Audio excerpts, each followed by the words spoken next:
hi, Kate. Good evening, everyone. Welcome to the Fear Fans Podcast. I'm your host, Don Elmy. With me is Joe and Kate. Hi, everyone. How are you guys? Tonight we're covering something that many of people love asking me about, and it's a very recent vampire movie, something that I did reactions videos for on the trailers, and it's Abigail. And I gotta say, this movie is just as unique as the trailers portrayed it to be.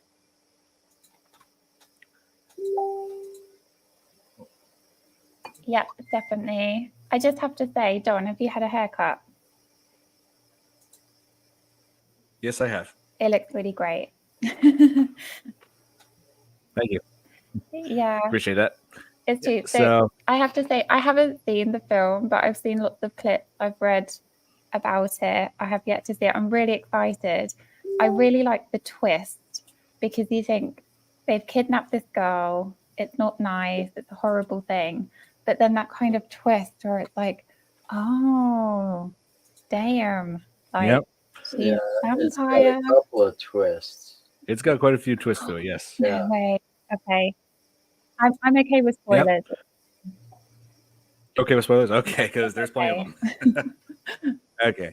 So, yeah, the whole idea of this film is that there's a group of criminals, and it feels like, Reservoir Dogs at first, because they're like each one of them has like an alias, a different name, like nobody knows who each other is. Like that's part of the plot. If like Here's your real one of name. them gets caught, they don't know who's who, and it's actually and they gave each one of the criminals a name from what's called an entertainment group called the Rat Pack.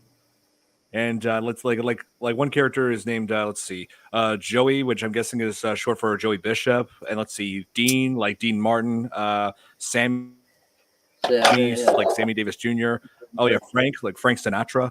Yeah, Peter Lawford, Don Rickles. Yeah, so I thought that was a pretty unique. That was pretty cool how they just had that. Oh, hello, Tom. Good to see you. Hey, Thomas. So we got two Toms here. Oh, and here's Chris. Hi, Hey, Chris. I don't know. There we go. Maybe. How's it going?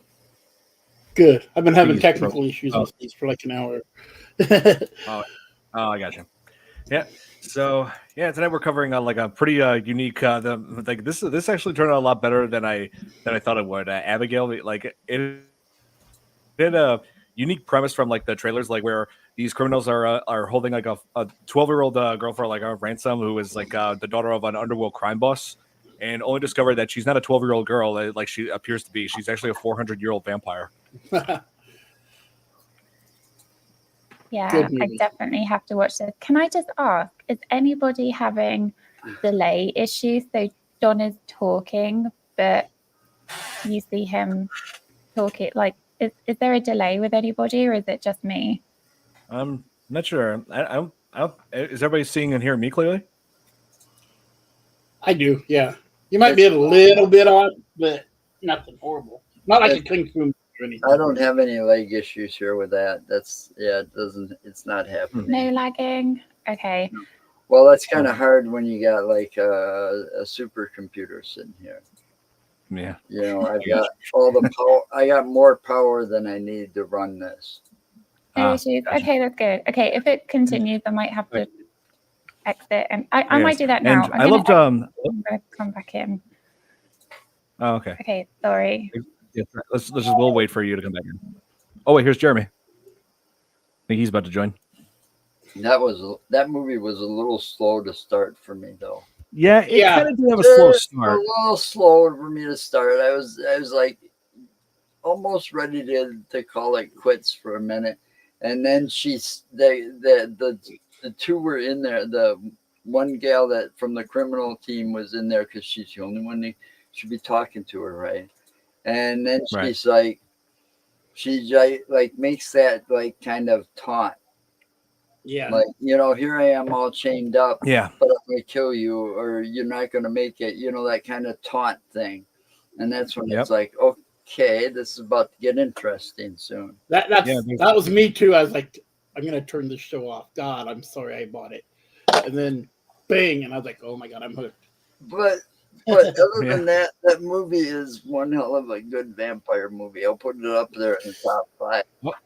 Oh yeah, when the action starts, that's when things really get crazy. Yeah. Oh yeah, here Kate said that she'll be back in 2 minutes. So, Tell me but the yeah, number. like they had Is some. that Nick 2 minutes or a real 2 minutes? No, yeah, with Kate, it's just with everybody else's time, it's 2 minutes means 2 minutes. With Nick, it's like 20 minutes. Right. I know. Yeah, or longer, depending on But yeah, so Abigail had a real good cast with this. Like it had Melissa Barrera who played Joey, but she who was really making a name for herself in the horror industry after playing Sam in the Scream movies. Yes. Yeah. Yes, a role that I wish that she'd be allowed to continue. She was amazing. And then I recognized him right away. The one guy, I can't remember what his character's name is, but he's played in some of the X-Men movies. X-Men movies, huh? Oh yeah, I think let's see. You know, he was like the X-Men movie that had Wolverine going around trying to find help, and it had Gambit. It was the only one that had Gambit in the movie. The character Gambit, and he was that big, huge, fat guy. You mean boxing ring? Oh, you mean that character that was named Blob? Yes, I believe what was it, Kevin Durant? Yeah, that's what his name was, Blob, in the X-Men movie. It was pretty interesting seeing him in another vampire movie because he was in The Strain, which was a FX series. Right. What? Oh, yeah, he was. That was from like a while ago. I think that show ended like 10 years ago. And let's see. So, here's Kate. Yeah, he's playing other things. I just couldn't think of what they were at the time. I gotcha. But yeah, Kate, I wanted to tell you guys, like, I just love like the way the characters were portrayed and like the makeup effects. Yeah. That were put on Alicia Weir when she played Abigail, especially like those teeth. Yeah, because it's incredible. Like they made it absolutely terrifying. Like like I just had to have that as the thumbnail. And funny story, when I was on vacation, I was up in the lake house up in Wisconsin for a week with the family, and I had to edit the thumbnail, the image used for the video for people to click on, right? And I had to put Abigail on the cover, with the mouth full of fangs, like still like snarling like that. I had to have that there. But when I finished editing it, my 7-year-old niece Maeve came into the room and asked what I was doing, and I said, I said, Maeve, sweetheart, I'm working on a image for my show. You don't want to see this. This is really scary. And so, and as I was closing the laptop, she got a glimpse, and she said, "Whoa, that girl is creepy." I said, "Yeah, she is. Like, this is the kind of stuff your Uncle Don talks about all the time on his show." Creepy and dangerous. Bless her. Oh, yes. Yeah. Can I ask, was that all makeup then, or did they use some kind of like CGI as well? I'm not sure it was really CGI. I think a majority of that was practical. I did actually save this interview right here. Let me just pull that up. Somebody's dog is going crazy. Mine. Not mine. Outside. They're mine and they're outside, so I really can't. Oh man. I was gonna say, here. Joy's quiet right now. I love her. I just love her. And it's hard not to love her. And she's just the littlest thing you ever see in your whole life. And she's so cute. And every time she has her scary vampire teeth in and she's just smiling at you and laughing, and you're like, you're so horrifying, but I still love you. And she's got that like cute look still. Loved horror films, and I just loved Abigail as her character and how she was like basically playing two different people, and like the transition from the innocent girl into like this vampire. I just thought it was amazing. So I was really, really intrigued. Really on. So yeah, I like how she looked so scary. Wow. But yet at the same time, she still had that cuteness factor going for her. Yeah, she did. Yeah, I didn't know she was Irish. The actress.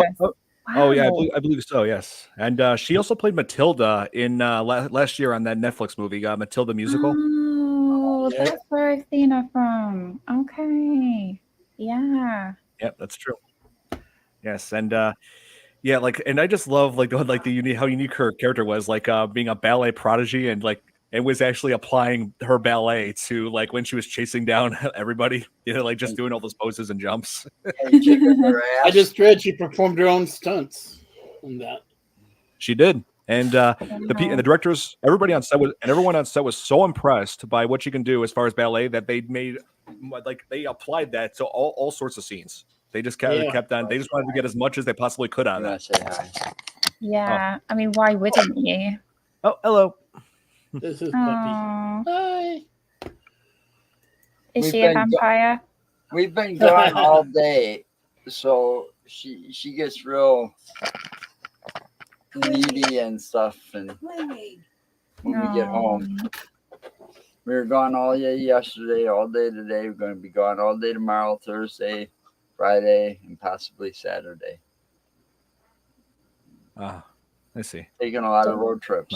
Yeah, like vacation. Adventuring. Lots of people are vacationing now. Yeah. We were in Chicago yesterday. Oh, yeah, that's right. You did mention that. Yes.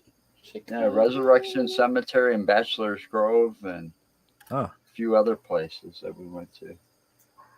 That's awesome. Yeah, and like I said, Kate, I'm going to be going over the footage of the footage that I took while I was up there in Managua. Yeah, I'm We're so just excited in to that see area that. too today. We were up there last time. I'm really excited to see that. To see like the whole lake house and what. Oh yeah. Yeah. Well, you're gonna love it, Kate. That place, like I said, it's absolute paradise. Yeah, and also the drone footage. She got a drone now. Yes, I got a drone. Yes. Yeah. And so, and as far as let's see, when I mentioned like some more of the cast, there was that girl in that interview, Catherine Newton. Yeah, I've seen her in several different horror films. Like she was recently in Lisa Frankenstein. She was in Freaky, which is like a slasher version of Freaky Friday, right? Uh-huh.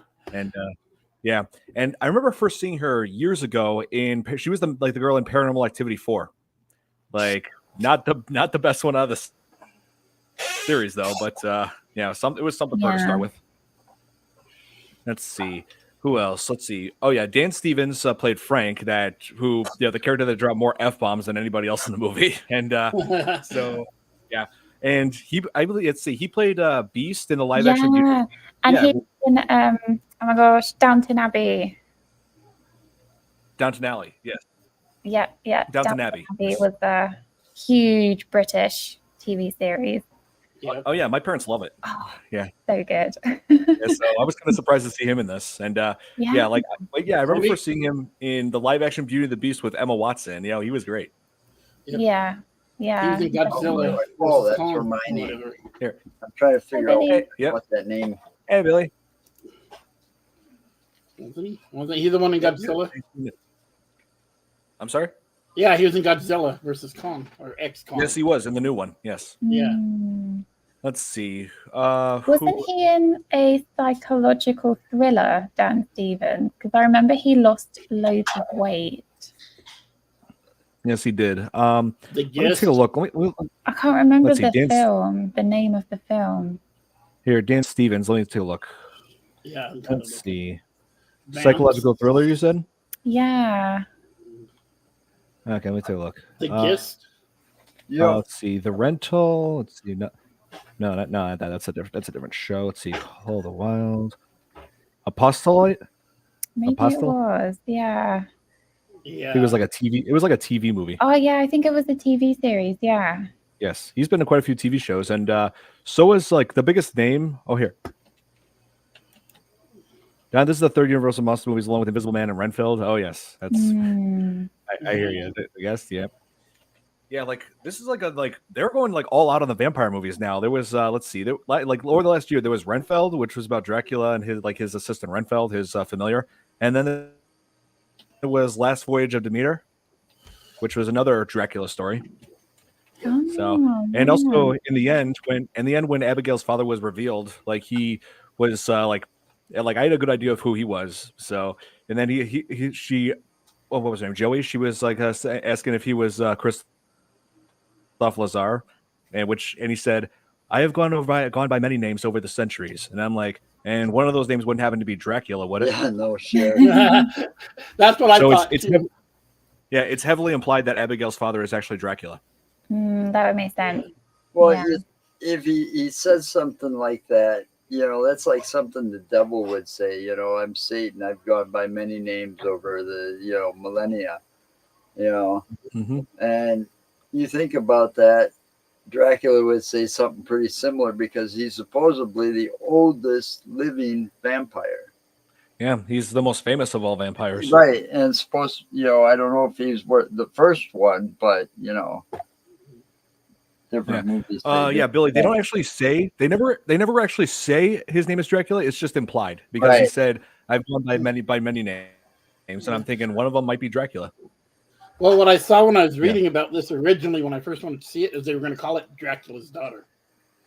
Mm-hmm. So that's what they were going for, I believe. And let's see. and I think they captured that pretty good.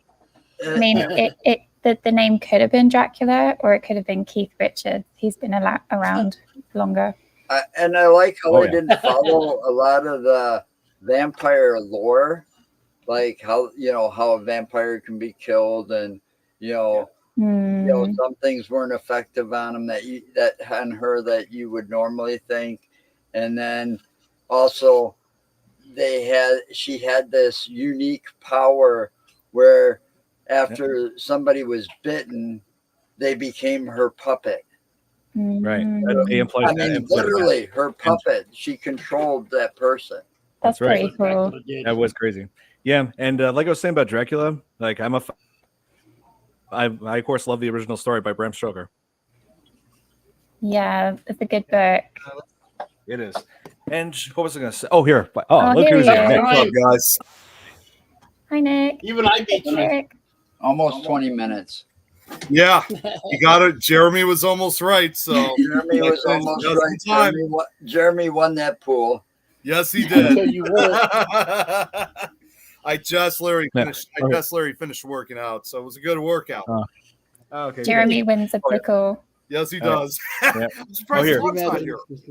Here. Billy's asking Don. Could you imagine if Nicolas Cage's Dracula was in this? So yeah, he's referring to Dracula from Renfield. Yeah, That if he was totally have ruined the movie. Yep. Yes, it would have. And it's like, yeah, Nicolas Cage being Abigail's father. It's like father, like daughter. Well, I'll tell you what. Horrendous. I know. It just doesn't work at all. I think they're just doing that to get you, Kate. Yeah, I think so. Good job, Billy. Mm-hmm. Yes. Can you imagine? Yeah. Oh, here. I wanted to mention this. One of the biggest names in this was let's see, Giancarlo Esposito, I believe his name is. Yeah, he was. Lots of people know him as Gus in Breaking Bad. Let's see, he was also. Oh yeah, he was.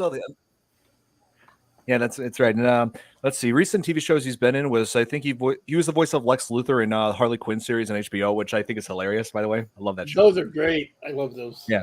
Oh yes, and let's see, Moff Gideon in The Mandalorian. Oh, he's in Star Mandalorian. Yeah. Oh yes, he's been so he's really made a name for himself, especially on TV. But I gotta say, like when I first saw him years and years ago, it was in a movie that was really bad. It was something that was aired on Sci-Fi Channel. It was called I think it was called Chupacabra Dark Seas, but it's also called Chupacabra Terror. Oh, like I he played think I know what that is. It's horrible. Yeah, it's so bad. bad. It's really bad. Thank God I haven't seen it, but I already know about it. I don't need to see it. It's terrible. Yeah, it's like how John Rhys Davies got dragged into it. I do not know. It's like really you went from Lord of the Rings to this. Wow. I saw Abigail in theaters. Thought it was great. Hi, Don, friends. How are you guys doing? Oh, doing great, Caesar. Yeah, I just got back from vacation, so everything's good. And been hanging out with family, niece and nephews. Went tubing with them, like on the water. Yeah. So yeah, we being pulled behind a boat tubing. Yep. Yeah, my family. Awesome. We use these signals. Like we instructed them specifically. This is to slow down. This is the speed up. And 2 thumbs up means Fast and Furious, baby. Yeah, let's go. Just gotta share And this when you with don't Tom. see me, circle around. No. Gotta share what Tom here said real quick. Yes, I did. If well, you guys already know, but yeah, I did too. Oh, you did. Oh, that's right. Didn't even see that. Oh, so that. Wait, when did you get yours?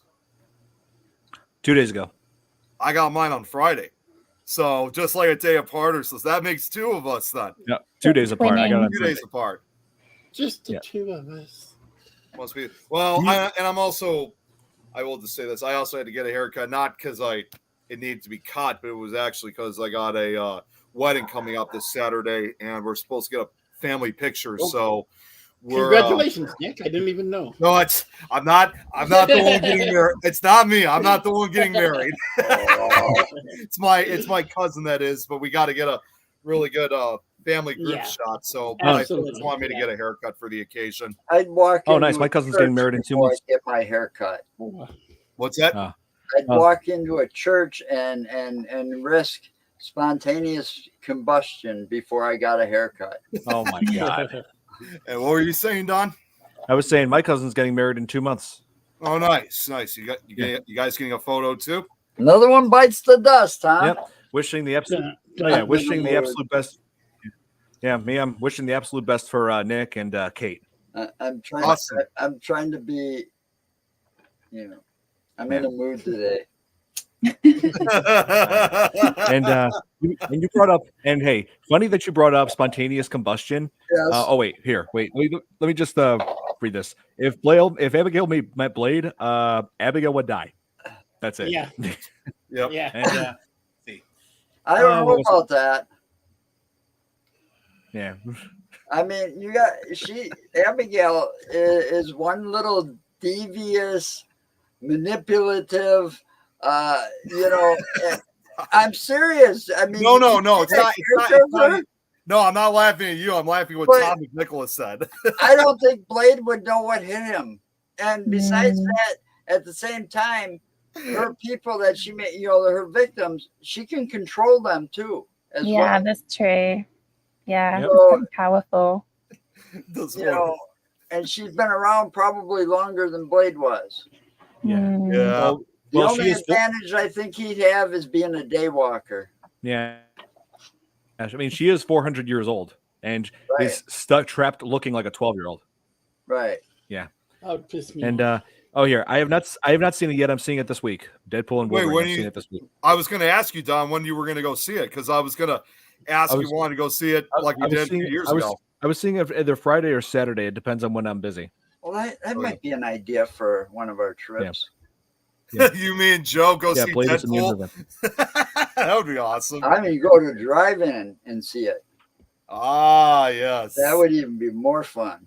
That would. I've been to drive-in years. I've never been to a drive-in ever. You've never been to a drive-in, Kate? Never. Oh, you gotta go. Yes. While you're here in the United States now, and before they vanish. Well, Okay. and I can They tell you are guys vanishing. Every year, the Jefferson 18 drive-in has been threatening to close, and it's been up for sale several times now. Oh, that's a shame. Yeah. There you go. As you guys know, too, I was recently at a drive-in with some Yeah, friends. I saw that. Yeah, Don. I know Don was originally supposed to go, but unfortunately, that was when he was going out of town. So, long story short, it was a double feature night. As a matter of fact, we ended up going to see Twisters, and also a Quiet Place Day One. What's up, Robert? Yeah, you're missing out. And I'm missing out. That drive-in theater. I mean, I know it's probably a little bit of a longer trip for you, Kate, but it's also original too. Was built in 1951, so it was during the era when drive-ins were popular. But it could also be kind of seen as like a walk-in museum. But they have it's incredible where it's crowded, but you can certainly get a good spot to see a movie in a drive-in. Interesting. Yes, Yeah. and I mean, Nick, 1951. Yeah, that you said that was like the peak of when drive-in theaters were popular. My grandpa Chuck, he saw the original Thing in from the title, The Thing from Another World. He saw it when it was released that year. That's awesome. And with his buddies, it terrified him, and I was like, hey, Grandpa, if you think that version was terrifying, oh, I already know what he's getting. It's nothing compared to I this, knew the remake. Well, and I will say to anybody that hasn't seen both movies yet, I don't want to spoil too much. Twisters, I'll say, was awesome. It was a lot of fun. Oh. I mean, it doesn't necessarily live up to like the original one from the 90s, but it does pay homage to it in several ways. It's definitely a lot of fun. They're already in talks wanting to make a sequel for it, which if you kind of watch, again, I don't want to say too much, but they basically intentionally left the story and script unfinished. So you know that they're going to make another one. And it looked like the cast had a lot of fun with it. But as far as Flying cow. Okay, it didn't have a flying cow. Did it have a flying cow? I wish it probably did. I was expecting to see Dorothy. Well, Right? Well, to be fair and whatnot, it's too bad that they at least could have shown like a flying shark. Yeah, Sharknado.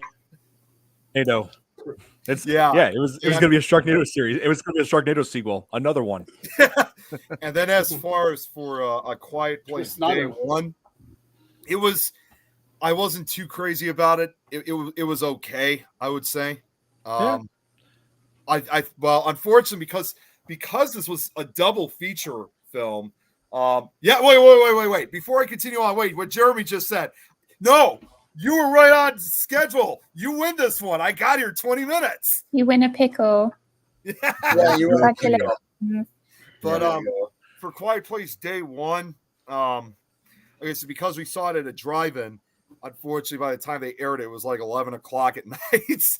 So there were times I was I'm sorry, but I at least fell asleep once. But I don't know. I wasn't too crazy about it compared to the original one. Like I said, it was okay, but it really wasn't the best. Yeah, but I do like how it had. Let's see, I think his name is Joseph Quinn, who played who played Eddie Munson in Stranger Things. Yeah. You know, Nick. Yeah, you know, Nick, the show that you need to get caught up I on. know. Well, and I also like the concept of like how it all got started to begin with the invasion. So that was pretty smart. But like I said, I think again, I get the whole meaning of it, but I think there was a little too quiet at times. And I think that's when a few of us kind of fell asleep during it. Yeah, I know. You know me too well. It's very scary. Damn nature, you scary. Yeah, so hey Nick, wanted to ask, so what did you think about Alicia Weir's performance as Abigail? Oh, she was creepy. I gotta say right now. She was. It's scary how, despite looking like 12 years old, like she's like incredibly manipulative from the beginning. See, this is what I've always said. I mean, I know in this case like she's your a niece. vampire. I know she's basically a vampire in this film, but I've always learned a lot of times with this. But every classic horror movie always has to have a kid in it. You always have to have a little kid sitting or standing there whispering or like doing something, or being manipulative. And you know what? Come to think of it now, since I've been working on my audiobooks, I actually might have somebody that may be taking part in one of these audiobooks sometime in the future, and it is going to be a kid basically, but it's going to be creepy as hell when I release the it's going to be part of the trailer, but it's creepy as hell. I can tell you that right now. That's cool. Can we talk about the location where it was filmed? Because that was incredible. It was filmed there. You know, I never looked up that location. Here, let me see if I can. It was actually filmed in the Guinness Manor in Ireland. Yeah, because in Dublin. And it makes sense because the actress who played Abigail, she's Irish. Yes. Yeah. Here it is. I didn't realize that. Here, found it. Glenmaroon House. Here. Let's see. Glenmaroon House, also known as the Guinness Manor. Yeah. My dogs are going Somebody's crazy. dog. Give me a minute. I can tell. Okay. Okay. So yeah, as I was saying, yeah. So yeah, it took place there, which is, let's see, in Lugala near the Wicklow Mountains and on the edge of Dublin's Phoenix Park. So Dublin, Ireland. Yep, Dublin, Ireland. And I think that's amazing that they actually film mostly on location and not just in a studio. Like that's right. Really cool. Yeah, and also as far as they had that, it's like in the movie they never actually say specifically what city it takes place in. It's like there are mentions of New York, but that's supposedly that's supposed to be a separate place from the setting. So they never really say what it was. Instead, they added, like you said, in reality, was filmed in the capital of Ireland because that's what Dublin is. That's their capital. Right. All right. Take it easy, Jeremy. Have a good night. Yeah. Take care, Jer. Deadpool 3 was almost Oh, Santi's in the house. Yes, Hi, he is. I Santi. see him. Got Oh, back hey, to Santi. church. Okay. Good to see you. Oh, yeah. No worries, man. Hey. Deadpool Wolverine was almost X-rated. Yeah, Why am I does not surprise me. Always pushing the It would boundaries. have to be the language and some of the stuff that Deadpool does. Yep. Oh, I mean, it's You know, Deadpool. What do you what he expect? did in the first two movies was just ridiculous. You know, it was insane. And But it was they'd have funny to as cut hell. that to make It is. Oh yeah, I'm sure it was. Here, I got a picture of the I mansion. haven't seen it yet. Oh, let's see. Yeah, here. What I'm going to do. Oh, I was going to say. Wow. Oh, wow. Check I know. that out. Beautiful. Is Amazing, it isn't it? Tudor? Is it from the Tudor period? What is it called again? I think so. The Guinness Manor I'm looking in it up right Dublin. now. I'm looking it up right now myself because you know me with my love of history. So let's see what we got here. Oh yeah. Oh yeah. Yeah, give it's me a so minute while I'm it's looking. rustic. I like it. Yeah, give me a minute while I'm looking for it. I got you. Don't wait. I was gonna say don't wait for just me though. Oh, I think it's actually. Oh No, wait, no, it's no, all that's not. Oh wait, that's a different one. Excuse me. It was found one called the Guinness Storehouse, but it's a different mansion. I mean, building altogether. Yeah, and it's like in the mansion's got just about everything. You know, pool tables, a theater, and also a Wow. pool for Abigail to dump her victims. You Yeah, guys. I remember that that scene was with Catherine. disgusting. That was that scene where That, Catherine that Newton was just like the most disgusting moment of that film. where me. she falls into As where she fell into that, I would assume, body remains and stuff, you know, just yeah. kind of. Yeah, she was using that swimming pool as a place to dump bodies of her previous victims. So all of And, that decomposure was in that pool as like water and fluid. Yep. Yeah, so God only knows it's what. gross. Yeah, so God only knows what kind of diseases Sammy got from that. No shit. Jesus. Yeah, Yeah. that was just gross. That part made me cringe a bit. Seriously. It was. Let me see. This was built. Oh. Okay, so it was built. It says here it was built more than 120 years ago. Surprisingly, compared to other. Yeah, I think it's late 1800s, which is surprising because it looks so much older. But yeah, 120. That would actually be the early 1900s. So that means it was built back in 1904. Really? Yeah, which looks older. which I'm surprised because you know, obviously you look at it, if you look at a city like Dublin, like the rest. Yep. See, Robert just wrote it down. He said 1904. Yeah. And that's surprising because again, if you look at other buildings and structures throughout Dublin as well as throughout Ireland, UK, and the rest of Europe, is that a lot of those buildings are a lot older, you know, have been around for centuries. So because you go to places like in all sorts of places in mainly Ireland and other parts of Europe, they have buildings that are like hundreds or even thousands of years old and still standing. Even and we're talking castles that go back to, you know, I don't know what time, and most of it's still standing because, you know, people do tours just of the castles in Europe. You know, that's a thing. Oh yeah, they're beautiful castles. My aunt, before she passed away, that's what she was doing after she retired. She was going somewhere, and it was laid out where she'd see 5 or 6 different castles before coming back home for a while. And then she'd go and do it all again someplace else. Wow. Well, I mean, that's the pictures. Seriously, this building looks older. Yeah, maybe this interior looks older than 1904. Maybe the original was. Glass. maybe the original was knocked down and then they just kind of rebuilt. Made a or- replacement. So Yeah. perhaps the history may even go back further if there was a previous building. Unfortunately, for whatever reason, there's no Wikipedia page on the location, which is You don't want to unusual. trust Wikipedia anyways, because it can be edited by just about any Yeah. moron. Yeah. That's why Wikipedia is so unreliable, because anybody can just go on there and just mess with it. Right. Well, I mean, I use Wikipedia a lot on several occasions, usually just for the locations, though, like when I make my Nick Files episode for episodes for the history, obviously. But it's not just Wikipedia that I use. I use like different websites to put my slideshows together. But it's good to cross-reference, definitely. Yeah. But like that stained glass was incredible. I think it's the perfect place for a film. Maybe that, I don't know who owns the manor now, but it's great for filming. Well, and the other thing too Maybe is there's a way I that could look it up.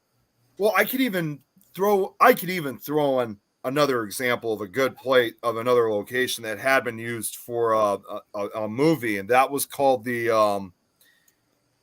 what was it? Oh, Eddington Park, which is another it's another big castle, but this one's located in the UK, which undoubtedly Eddington Park, it does have a reputation of being haunted. But not only that, over 60 years ago, it was the location of one of the scariest movies ever filmed, and that was that movie, The Haunting, the original one. Oh yeah. And that castle, that castle was built back in the 1500s. So obviously, again, other locations like that throughout the UK and Ireland. Here, this is a much better picture.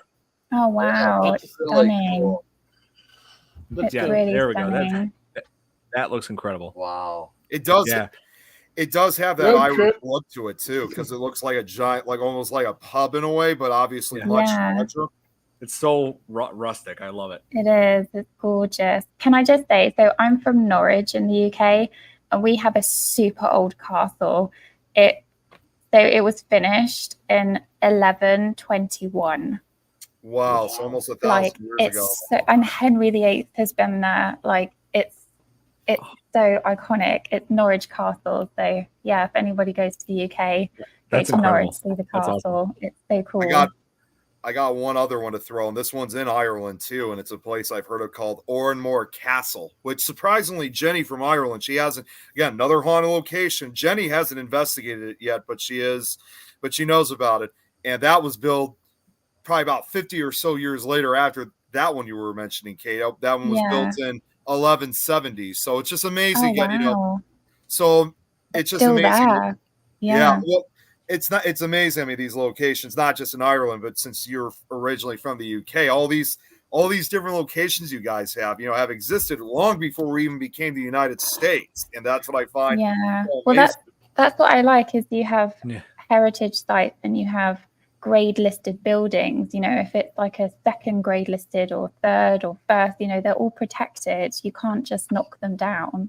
Right. I don't even know if you have that here in the US. No, we don't, because we don't. It's a shame because some of these historic sites have just been gone to rubble when something like that would have saved them to be able to, have money come in or a grant or something to maintain the buildings. Yeah. Or somebody just tears it down and we're going to make room for a strip mall here. Or even a Walmart. Like yeah. That's what they're doing with me.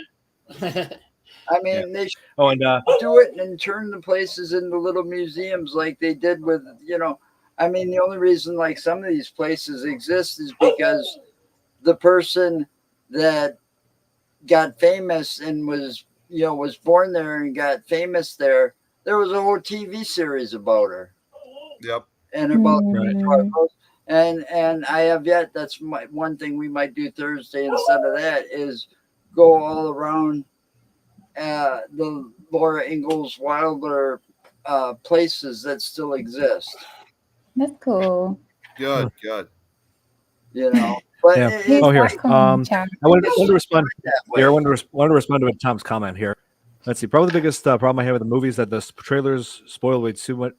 Well, I can agree to that to some extent, but there were other surprises that you were in for when you first see this movie, not just 12-year-old turning out to be a vampire. Yeah, I think most Yeah, like, trailers do you- that you now find- anyway.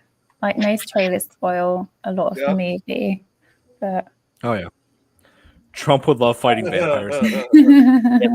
We just got to build a wall to keep out all the vampires. Okay, building wall is the solution to everything in life. Yes, that is true, Sandy. I did react to this trailer when it was yeah, first announced. I did react to that trailer. Yes. Let's see. Oh, I know this line. They mostly come out at night. Mostly, that's from They Alien. mostly come at Aliens. night, huh? Yeah, they Mostly. mostly come out at night, mostly. Oh, and guys, I just heard from Nikki. She's going to be coming on in a few minutes. Oh, okay, cool. hopefully our Nice. internet is a bit better today. Bless her. Yeah. Oh, yeah. Have you heard from Tom? No, surprisingly, I haven't. I was expecting he was going to respond to. Well, when I tagged you earlier, Kate, in the chat with that clip that I sent. Oh yeah. I'll tell you. That's a burning hell. I tell you what. Okay, let's see. Yeah. Okay. Thanks for blowing up my phone, Kate. Sorry, apologies. Then. So another pretty shocking, gruesome aspect of this movie is that whenever a vampire is killed, they explode like spontaneous combustion style. Yeah, I was going to go back to the spontaneous combustion that Joe mentioned. Yes. That's because he is a vampire. Joe is actually a vampire. Yeah. Yeah. I'm a day walker. That's why And, I'm able to go out in the sun all day too. I just gotta watch it's like- it. I actually started drinking water today too because I was getting close Wait. to dehydrating. Oh, okay. Gotta drink water. But yeah, like I was shocked when I first saw like when Catherine Newton, when like she was in her vampire form, got exposed to the sunlight by having it reflected on her, and then just boom, blood all over the characters. Ew. She's nothing but a blood spatter. I know She this wear movie gets pretty Ray-Bans. crazy. Oh, wait. What's up, Hey, Nikki. Nikki? Hi, Nikki. Yeah, but like some of those traditional things from like the old vampire myths and lore didn't work on her, like garlic or Hmm. they I thought were. maybe great. Yes. But Yeah, the way they did that, yeah, it was a fantastic job at this movie. They did like have each one of them go after Abigail. Like there was Frank, there was Sammy, and then there was Peter going after them at the same time, like trying garlic. Garlic does nothing, and the crust does nothing. I mean, she ripped it off of Peter and then stabbed him 20 times. Yes, I Yeah. counted. Right. Really? Someone's got anger management issues. You really counted? Yeah, I seriously counted. Wow. Okay. That's yeah. And it was rapid. It was just like boom, boom, boom, boom. I know. I was like, wow. My head said, I wonder how many times And, he stabbed her. And when she like impaled like Frank's leg with that stake, like they made it out of a pool cue, and I'm just like, oh my god. Oh, that But, also made me cringe. You know, Yeah. I could, Oh. because didn't she just like go right through the knee? Yep, and then she Yeah. was laughing. And it's like that's like the worst thing. And then you she just I giggled. can just imagine the pain. It's like, Me too. Oh, oh man. man, God. Oh man, yeah. I know It's that like knee they're pain. trying to figure out. I just love how they just tried figuring out the weaknesses because, yeah, like they're each vampire and like all sorts. You look at all these different movies and TV shows about vampires. You know, like let's see, True Blood. Let's see, Twilight or let's Lost see, Boys. Dracula. You know, all those. Lost Boys, Blade, all those, and they each have their own different weaknesses. Like in Blade, silver was a weakness, but yet crosses Braxton? did nothing. Hey, Braxton. So And ultraviolet light with or sunlight worked Yeah. too. yeah, like But in that- Blade, like that one's always seemed to that be a worked- constant. that worked with in Blade too, but, vampire like, in Blade- movies. Oh yeah, crosses did nothing in Blade. So like weaknesses are like never really consistent in like throughout different franchises. Well, and it would Yeah. make sense in a way because, you know, when it comes to vampire culture, you know, especially like, even though in this case we don't know necessarily where exactly it takes place in the movie, even though it was like entirely shot in Ireland, you know, a majority of it was shot in Ireland. In a way, you know, different vampires cultures are each each story is different, and the methods of killing, vampires is different as well. So, yeah. So we were it's like, I couldn't- screwed. You forgot Dusk Till Dawn, Don. Yeah. I actually think that the most constant thing across the board is sunlight or ultraviolet Yeah. light. There's one that I was gonna say that one is basically the only thing I think that's remained consistent. Because sometimes silver works. This, then you get them joking ones. Well, silver bullets, is that silver? Are you kidding me? Well, there's like, allow me to throw an example where people would think immediately this is what you would do, but in this culture you don't. There's a type of vampire out there that's called the Gangshi, which is something that's from Chinese culture, as a matter of fact, and it's basically what it is. It's practically like a walk. It's almost like a zombie. Almost. It's. I think it's Chinese for hopping corpse because it kind of hops, but it has this horrific, just this decayed look to it, and people would think immediately, thinking, okay, just use a stake or something on it. I would say it's not going to work. You have to remember, this is a Chinese vampire. A wooden stake will not harm it. So, but apparently, bamboo. Well, actually, no. Apparently, there's a way that you could ward off a Gangshi. I mean, for the most part, unlike other vampires, it doesn't search for blood. It actually is one of those type of energy vampires. It drains like your life force, almost like like a succubus, basically. Right. But the other thing too is that if you encounter a Gangshi, you basically would have to like literally hold your breath, because the Gangshi for the most part is blind. It can only find you if it smells your breath. But the other thing too is that if it does gain that life force, it can gain eventual sight, and this is where you could use against it. Yep, just like that. That's what a Gangshi is from Chinese culture. But here's the way to ward off. You could actually use a mirror. You could actually use a mirror against one, because unlike, again, the traditional vampire, like where vampires don't have reflections. Right, you can't see the reflections. Well, in Chinese culture, they can, and you can use the mirror against them, because despite their horrifying appearance, Gangshis are actually terrified of their own reflection, and that's the way how you ward off. In fact, I was just about to say, Chris, I got a feeling they may have gotten that for Mumra on Thundercats. Yep. Oh yeah. You could. So that's like a different type of vampire culture, like from another country. Just throwing that out as an example. Yeah. Would sunlight work on it? Sunlight, yeah, I heard it's supposed to ward them off too. Like I said, and there is one final thing that keeps in with the tradition of other vampire traditions, is that the Gangshi cannot cross running water either. Oh, yeah. Oh, wait. Was the feature in Yes, Shaggy it was. Chan I was actually going to say Braxton. He's right. In fact, I was going to say, if anybody remember this show from their childhood, the show Jackie Chan Adventures, they actually did an episode on the Gangshi. Oh, cool. I did when I was an adult, Nick. More for Don and Kate here, yeah. I remember that show. I only saw a few episodes of that show. I loved it. Yeah. And what was I going to say before? Oh, yeah, about the sunlight. The way those vampires, that spontaneous combustion, makes me think of that. It was a segment from the found footage horror series, VHS. It was, I believe, VHS 94, where this white supremacist group was like using a vampire's blood to like destroy an important building, like when they're spattering the blood on it to and then it blows up in broad daylight. But then that whole plan backfires on them. The vampire gets loose and causes havoc. And there was one scene where a person did have vampire blood on them, and they just walked down to daylight and they just blew up. So yeah, the whole spontaneous combustion thing wasn't really new to me, but it was a nice touch for this movie. Yeah. Yeah. And also, Robert had a good point, because he was like, "Why don't why do the clothes also combust with the body?" I'm sorry, can you repeat that? You kind of cut off for a second. Oh, sorry. So Robert also had a good point, because he says, "Why do their clothes turn to dust when the vampires die?" And that's true. Why do the clothes have to go? Yeah. It's inorganic material. Oh, yeah, well, there is yeah.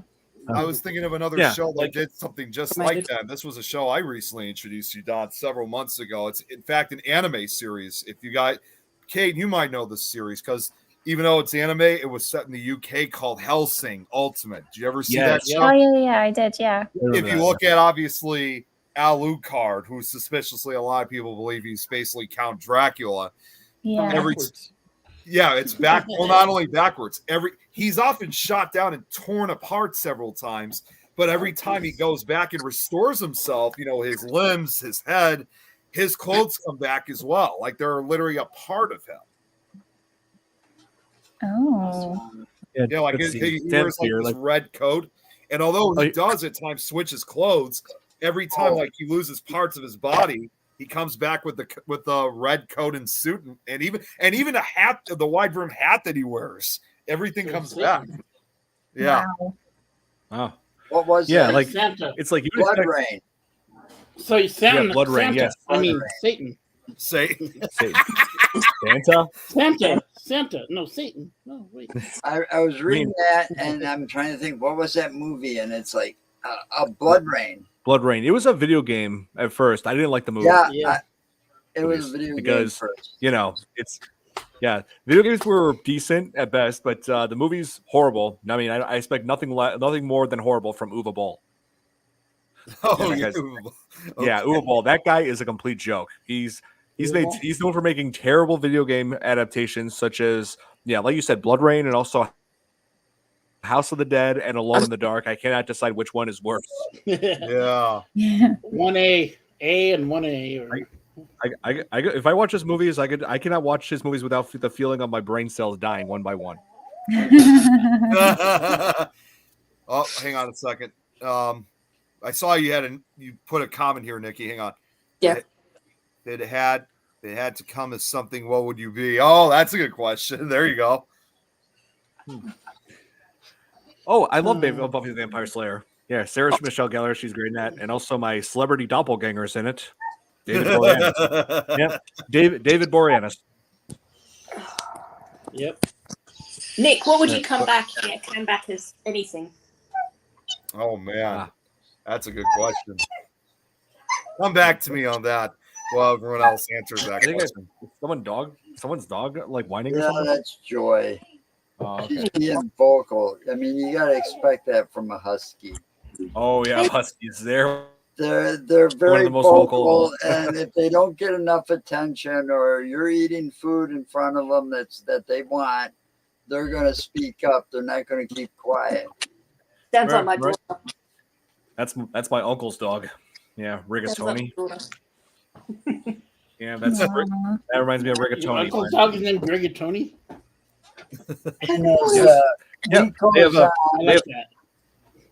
They have two dogs, Rigatoni and Rigatoni and Cannoli. Are they Italian? Yes.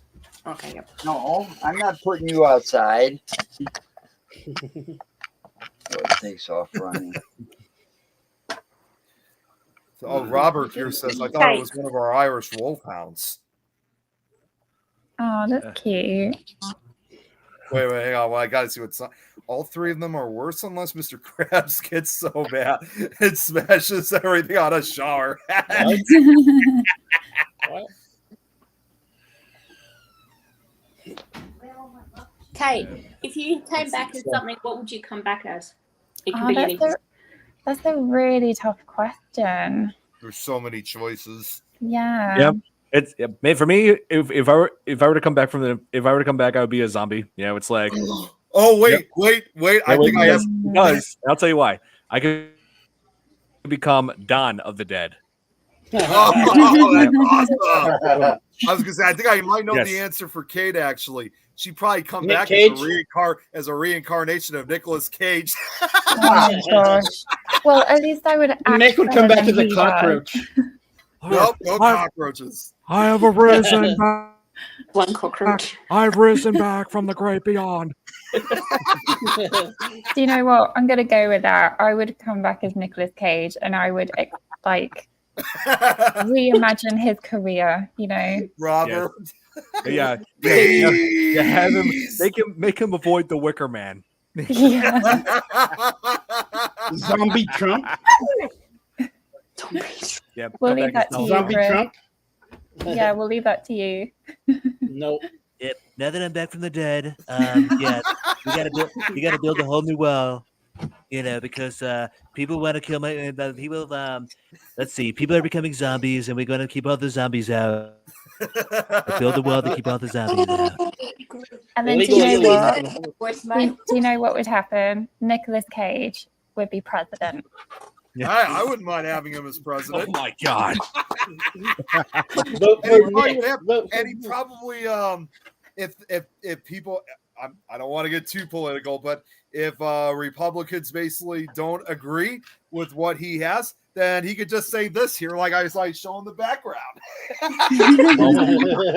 So okay. Yeah, that is so cringe. That is just cringe. Oh my god. No, yeah. And I was crushing what? Oh, Willow. Oh yeah. Oh, yeah, she was let's see, Willow. Anka, trying nice. to remember who. Yeah, I remember that show. Man, that show's a classic. Seriously. Let's see, that cap, I believe. Wait, what? That scary watching Lights Out. Oh, yeah, we were laughing Oh at the yeah. Lights Out. That That was scared the hell out of me. yeah. I We watched. didn't- We did a I- reaction video I would where love we to watched see you the short guys. film Lights Out. Yeah, I would love to see. I would love to see a video of you guys watching the whole movie and just having Reaction. the reaction. Just Oh, like that would yeah, be cool. it wasn't of the actual movie. It was of the short film that it was based on. That's It's cool. still scary as hell. That'd be so fun. What'd you say, Nick? You kind of cut I off. said it was, even though it was a short film, it was scary as hell. It was good suspense, good build up, and very last shot. Yeah, that you could see me jumping at the end, like whoa. Don, do you know who Christopher Golden is? Yeah, I always love watching short horror films on YouTube. I got to do more reactions to that, but like I'm sure a few people out there have been wanting more. So hey, got to give the people what they want. Right. Yeah. Do you know who Christopher Golden is, Don? Christopher Golden. That name He's does sound familiar. Book writer. He won Oh, the Bram Ghostwriter, Stoker yeah. Award winner. Yeah. He wrote Of Saints and Shadows. Great book. Great vampire book. Oh, There's a series of them. There's like Okay. 3 books. They're pretty cool. oh, okay, yeah, that's why I didn't know about it because I never really read comic books. Oh no! It's a real book. It's a real. Oh no, book. you were saying Ghostwriter, so No. Oh, you see, oops, sorry, that was my fault. That's all right. oh, Whoa. here we have. Whoa, hey, Robert. Hey, Robert. Hey, Robert. Hey, G'day, mate. How you Hi. doing?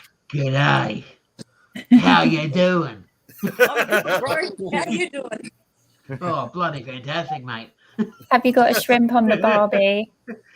Nah, didn't unpack it all. That's what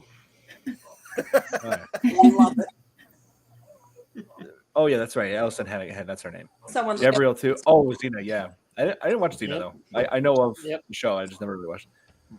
Let's see. No way SpongeBob could ride a motorcycle than Ghost Rider. Yeah, nobody could ride a motorcycle than Ghost Rider. Nobody.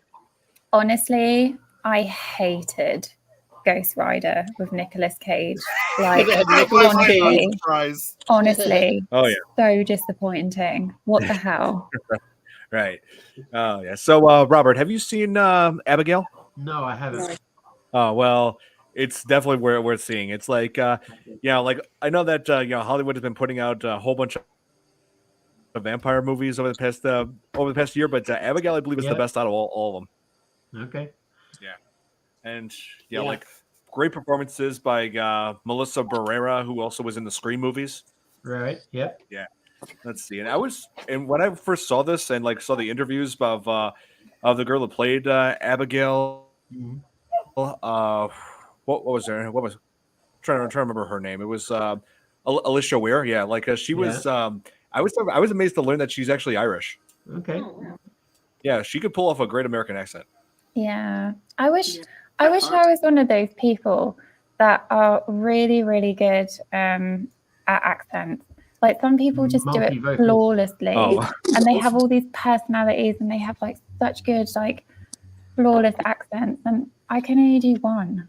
It's just like, how? It's like it's like I can do all kinds of different accents, but I don't. It's like I'm afraid to do it online because of how racially insensitive it could come off as.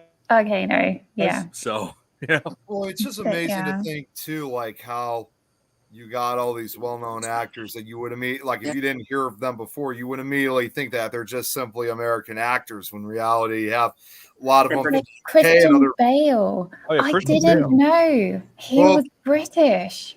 I just thought of somebody. Well, I just thought of somebody else, and this is a show I've. It's been a long time since I've watched it, but I know he was really good. He was, in fact, he's. I think he's still doing the show right now. Freddie Highmore, who does The Good Doctor, and of course, several years back did Bates Motel, and it wasn't until recently, until I saw an interview of him, that he was actually British in reality. Yeah. Well, he also did the kid. He played himself. He's played twins in the one with the trolls and the Seeing Stone, where they had to hold the Oh, see yeah. Charlotte Thatcher. Yep. Yeah, can't remember the name of it. Yeah, but it was a kids movie. Yeah, yes. I know he did Charlie and the Chocolate Factory, and he was a kid. He's done a lot of movies since he was a kid. His British accent came out in that, so yeah. I kind of suspected that he was British back then. And let's see.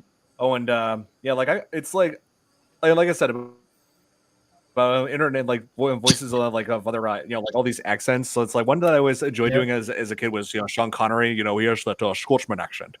That's yeah. Your name's Bond, James Bond. Well, yeah, and I got to bring it up, and let's not forget, of course, most recently with Arnold Schwarzenegger telling everyone to be a good neighbor.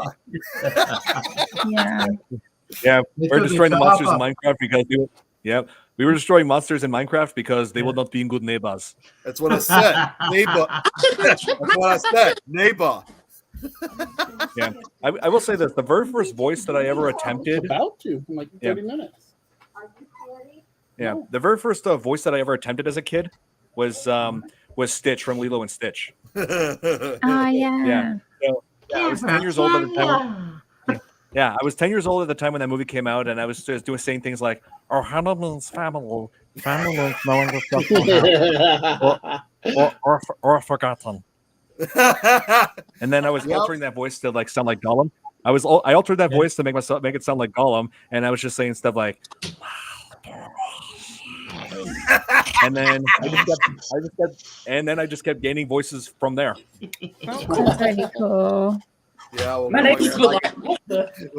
only one I could think of that I could do, and this is one you guys know all too well because I've learned it from jeez, Nick. Well, not only that, but I'll tell you what. I felt pro-paid. The only thing I do is like weird Tweety Bird thing.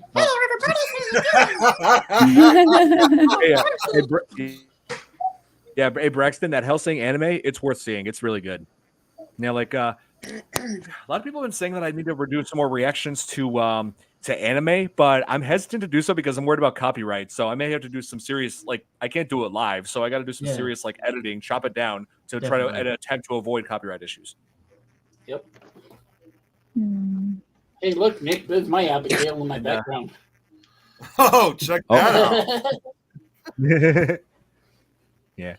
And let's see. There was one actor in this that let's see, who played Rickles. I'm trying to I don't think I've really seen him in much of anything. It was played by William Catlett.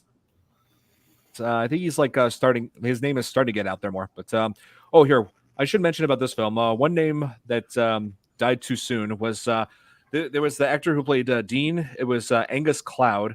Yeah, he died last year from a drug overdose. And that was this movie was this was the last role that he had starred in before his death. And let's see, Angus Cloud. Well, I keep hearing his name. I kept hearing his name all the time. He was in that TV show. It was on HBO, I think. Euphoria, I believe. He played Fresco. Oh, okay. I've heard of it. Yeah, and let's see. The last voice role that he did was Snickers in Garfield, the Garfield movie. Awesome. Let's see. He did a cameo appearance. He did an appearance in Juice WRLD, The Juice WRLD music video for cigarettes. Yeah. Don, real quick, I just got Nikki. I just got your message. Unfortunately, she's gonna have to go a few minutes early because her phone is dying. All right. Oh. Yeah. Bye, Nikki. Good seeing you, Nikki. As always. Nikki. Sorry. Oh, hearts. Mm-hmm. Grew up watching Dino Dan. Oh, my niece and nephews watch that. I've never heard of it. Me either. It's one of the newer shows. Oh, the late rapper Juice WRLD. Yep, that's right. Yeah, like it's Angus Cloud. Yeah, it's just terrible what drugs do to people. You know. Let's see. Yeah, that's such a shame. He was. Let's see. How old was he?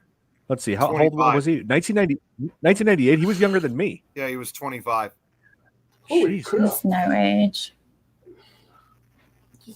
And I already know, and I know all too well, and so do you, Don. Obviously, we've had. I'm not going to mention names, but as you know, we've known a couple other people that, well, are not dead yet, but have fallen victims to drugs, and we had to cut ties with them, unfortunately. So we know the reality when people get involved in that kind of stuff. Yeah. Yes, that's what. Hey, I've been to a university. I've seen what goes down there. I've seen the drinking. I've seen the drugs, and I was smart enough to stay away from the dangerous stuff. Yep. You know, You I stayed knew away from that. drugs, and I only. Yeah. Yeah, I stayed away from drugs, and I just drank at parties. You know, so. Yeah, Keith Richards is still going. So. Yeah, we knew obviously. He's preserved. Yeah, I was Delta Don. You know, I was God. the guy who loved the parties, but also because I was in the fraternity Delta Tau Delta, and they called me Delta Don. Wow. Yeah, but in reality, I mean, there were times that Don and I we were both kind of exposed, like especially for someone that we used to hang out with, and then as things got incredibly worse, that's when we had to basically we didn't. I mean, it was sad that we had to now cut ties with people who we thought were our friends. But when they started going with all the drinking and some of the drugs and stuff, we had to get out of there and get away. Yeah. Yes. I mean, if you think about it too, and I got to be honest, Don, if we still ended up being with those people, there's no telling what would have happened. And, you know, I know I'm maybe overthinking a little bit, but I got a feeling that we probably would have ended up to being where we are now with these podcasts. So I'm glad we basically made our escape while we still had the chance. Yeah. It's back in the remember years ago when people did oh my God, yeah. Oh, that's so... Oh, what? Whoa, wait. Yeah, that was like a big fad. What? How? I never heard of that before. Yeah, I heard of it. Ew. Yeah, I heard of kids. The embalming fluid. Yeah, I heard about kids at grade school talking about that, and I'm just like, yeah, and I'm just like, oh my God, like what are people doing? Where the hell are they even getting it in the first place? You know, most people they don't think they're not smart, and they don't want to believe the reality. Alcohol, yeah. Oh, hey Nick, look at this one. You can die of alcohol poisoning. I was told about someone smoking a roach. Oh, too. he did that in that thanks. Cheech and Chong movie. Roaches. He did that. Real he ones. smashed that roach in the Cheech and Chong movie, and he put it in pipe and smoked it. Yeah. But you know, you got alcohol that can kill you, and then you've got coke, heroin, meth, and all this other man-made bullshit that can kill you, right? Right. And all this is man-made, you know, because they got to do something for these drugs to become these drugs. You know, they're manufactured. Now, the natural ones they leave alone. I don't mean to bring religion in it, but then you have the good old pot. They call it a drug, but it's actually an herb or a flower. That's what look at it. But to be fair, happens in the process except drying that out, grinding it up, and putting it in the pipe and smoking it. Yeah, I mean, to be fair, but marijuana does have medicinal properties. I mean, people do use it for people. That's right, because I mean, there are people who use it for that purpose. That's because God made pot and put it on this planet, and all we do is dry the plant out and smoke it. And you've never heard of somebody ODing from that, but I've seen plenty of people die from alcohol drug overdoses and just being on really stupid shit, and then all of a sudden just getting into a fatal accident. Right. Mm. Yeah. So Because yeah, like it's like, well, Angus Cloud's death is a real tragedy. It is a reminder. Yeah. Well, it is a reminder for all of us to, just stay away from drugs. It does nothing good ever comes from it. Nope. Totally. The only thing I've ever done, I smoked, I drank for a while, and I didn't like the effects. So, and I didn't like the taste of alcohol that much. So it's like, I can, I never turned into an alcoholic. My mom says, "Oh, you're going to be just like your father and turn into an alcoholic." And, when you get told that enough times, that's usually what happens. But because I didn't like the taste of this stuff, but I've always smoked pot. Huh. And I won't give that one up. Right.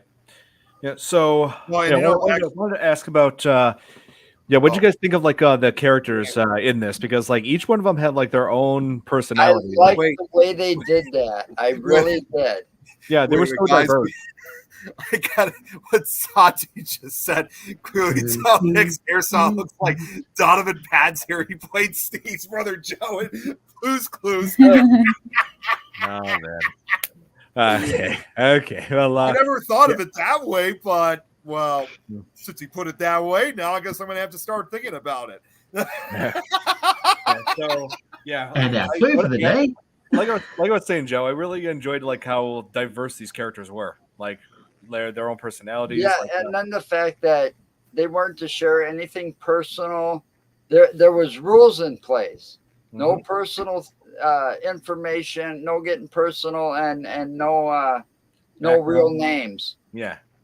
So they just cleverly had them all background info. Yeah. So to disguise all them, they just cleverly had like each one of their names like from the Rat Pack. That like Dean from Dean Martin, Frank from Frank Sinatra. Yeah. Yep. And let's see, there was and then they said the other rule was they weren't to show their face to that girl, and the only Joey was allowed in there to talk to her. Right, and hey, rules were made to be broken. Yeah, they sure did break them after a while. Paranoid. It was like paranoid. They got paranoid, and it started setting in and eating at them each individually a different way. Right, and then they do something that would break those rules. Yes, and end up dead. Yeah, and then Abigail ends up like secretly killing them one by one at first. Then it creates like tension and paranoia among the group. Right. Like, they suspect that one of them is Christophe Lazar's assassin, like hitman. Because Christophe Lazar is Abigail's father. That's what they found out. And so Abigail they think played them like an old golden fill or something. she did. She is by definition, Abigail is manipulative. And she played them like perfectly. Yeah. Yeah. Then they began to. Then finally, when they began to suspect her, that's when she finally revealed herself. Yep. And then the hunt began. She was like hunting them all down. Yeah, but then it was like, I'll make a deal with you. I'll let one of you go, but you got to do this, or, they were given choices. Like she was still playing that game and manipulating them, and still putting the paranoid feeling into them. Oh yeah, or making them second guess the other person. Yeah, I also like how they had her like when they were trying to confront her, and then she was like dancing to Tchaikovsky's "Swan Lake," I believe that song is called. Yeah, she dances Swan Lake. She dances that all the time in this movie, and she was like dancing with Dean's decapitated corpse. And, like, that was so freaky. Yeah, I know. And, wow.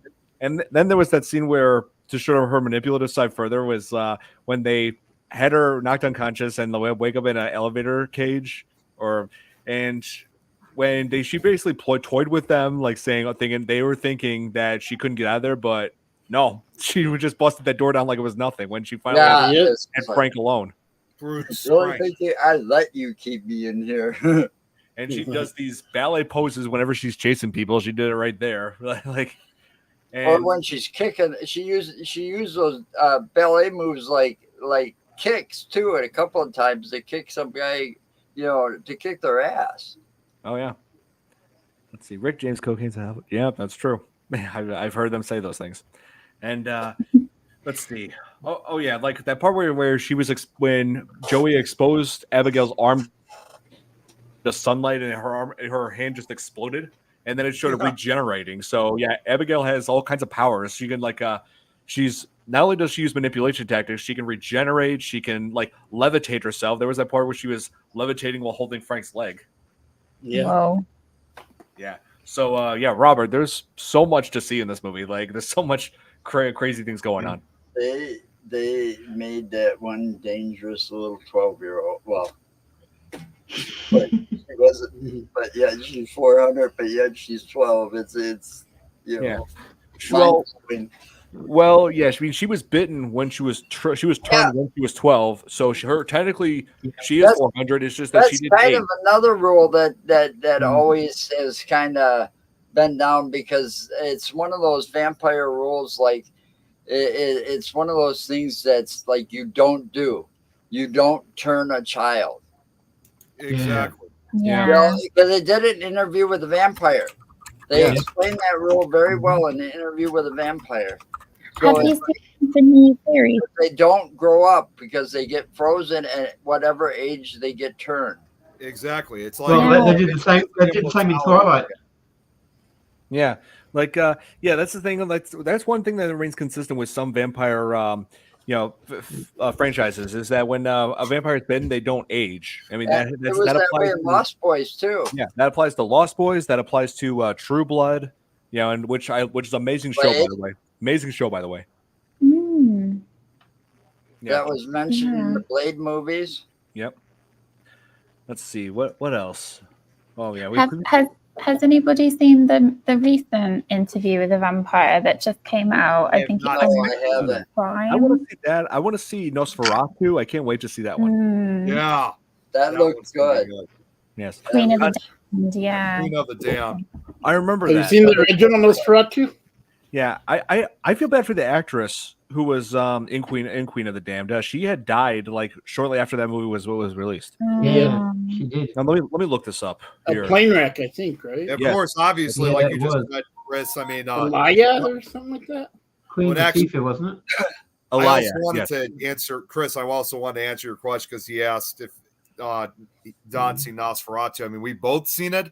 As a matter of fact, 2 years ago around Halloween, I actually dressed up as Count Orlok from Nosferatu because I was doing it, in fact, for the 100th anniversary of Nosferatu because it was 2022.